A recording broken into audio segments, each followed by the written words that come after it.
பள்ளி கல்வித்துறையின் அடுத்த சர்ச்சை நகர்வு பள்ளி மாணவர்களுக்கு ஜாதி விவரங்களுடன் கூடிய ஐடி கார்டு அப்படின்ற ஒரு அதிரடி அறிவிப்பு வந்திருக்குங்க. பட்டா, இறப்புச் சான்றிதழ், அதேபோல் கம்யூனிட்டி சர்டிஃபிகேட், அதேபோல் முதியோர் உதவித்தொகை, விதவைகள் உதவித்தொகை, சமூக நலத்திட்டங்கள் அனைத்தும் தெளிவாக ஒவ்வொருவரும் தெரிந்து கொள்கின்ற அளவிற்கு அதை ஆன்லைன் மூலமாக பதிவு செய்யப்படும்.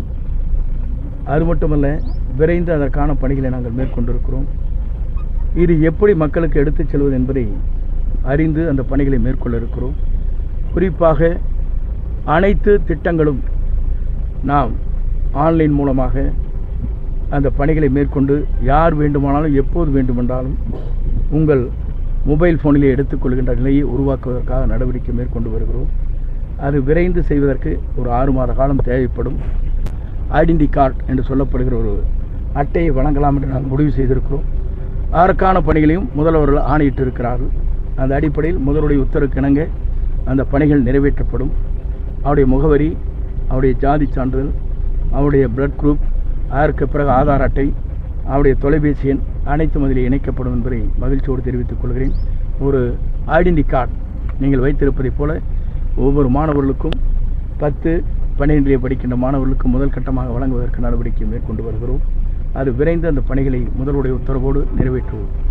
அதாவதுங்க, அமைச்சர் செங்கோட்டையன் அவர்கள் என்ன சொல்லியிருக்காரு அப்படின்னம்னா, வருவாய்த்துறையின் புதிய முன்னெடுப்புகள் மற்றும் அனைத்து விவரங்களும் ஒரே அட்டையின் கீழ் வரணும் அப்படின்ற மாதிரியும், இது எதுக்காக அப்படின்னம்னா மக்களோட வசதிக்கு ஏற்ற மாதிரி எல்லா விவரங்களும் ஒரே அட்டையில் இருக்கணும் அப்படின்ற மாதிரி ஒரு அறிவிப்பு அறிவிச்சிருக்காருங்க.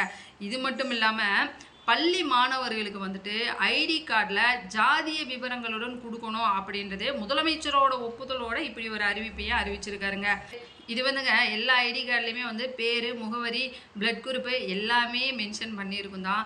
இதில் ஜாதி விவரத்தை அதில் மென்ஷன் பண்ணணும் அப்படின்னம்னா பள்ளி மாணவர்களுக்கிடையே இது ஒரு ஜாதிய தாழ்வு மனப்பான்மையை ஏற்படுத்துகிற மாதிரி தான் இருக்கும். அது மட்டும் இல்லாமல் மாணவர்களிடையே சமத்துவத்தை வளர்க்க வேண்டிய ஒரு கல்வி சூழலில் அடையாள அட்டையிலேயே ஜாதி விவரத்தை குறிப்பிடுவது சரியா அப்படின்றத காட்டிலும் பிஞ்சு மனசில் தேவையில்லாத ஒரு பிரிவினையை ஏற்படுத்துகிற மாதிரி தாங்க இந்த ஒரு விஷயம் நடந்திருக்கு.